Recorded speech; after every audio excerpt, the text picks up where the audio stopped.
Welcome to विस्पेल। क्या आप जानते हैं कि पार्लियामेंट सिर्फ बहस और हंगामे की जगह नहीं, बल्कि ये वो पावर हाउस है जो पूरे देश की धड़कन को कंट्रोल करता है। देश चलाने के लिए सिर्फ कानून बनाना काफी नहीं होता, बल्कि उन कानूनों को बनाने वालों पर नजर रखना सबसे ज्यादा जरूरी है। यही काम लेजिस्लेचर यानी विधायिका करती है। ये ना सिर्फ लॉज बनाती है, बल्कि सरकार चलाने वाले एग्जीक्यूटिव को जनता के प्रति जवाबदेह बनाती है।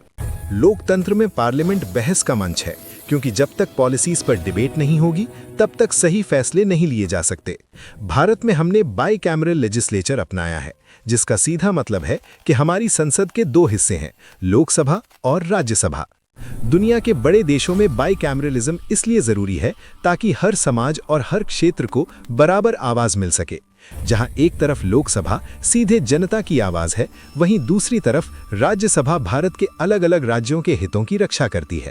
राज्यसभा को अपर हाउस कहा जाता है और इसके मेंबर्स को जनता डायरेक्ट नहीं चुनती, बल्कि एमएलएस चुनते हैं। सबसे खास बात यह है कि राज्यसभा कभी पूरी तरह भंग या डिसॉल्व नहीं होती। इसके 1/3 मेंबर्स हर 2 साल में रिटायर होते हैं, इसलिए इसे परमानेंट हाउस कहते हैं। इसका मुख्य काम है लोकसभा द्वारा बनाए गए कानूनों को रिव्यू करना और राज्यों की पावर्स को बचाना। लेकिन असली ताकत अक्सर लोकसभा के पास होती है, क्योंकि इसके मेंबर्स को हम और आप सीधे वोट देकर चुनते हैं। सरकार बनाने के लिए किसी भी पार्टी को लोकसभा में ही बहुमत यानी मेजॉरिटी साबित करनी पड़ती है। खासकर पैसे से जुड़े मामलों में यानी मनी बिल्स में राज्यसभा के पास शक्ति ना के बराबर होती है और वहां लोकसभा का फैसला ही अंतिम होता है। तो आखिर संसद करती क्या है? इसका पहला काम लेजिस्लेटिव फंक्शन है, यानी देश के लिए कानून बनाना।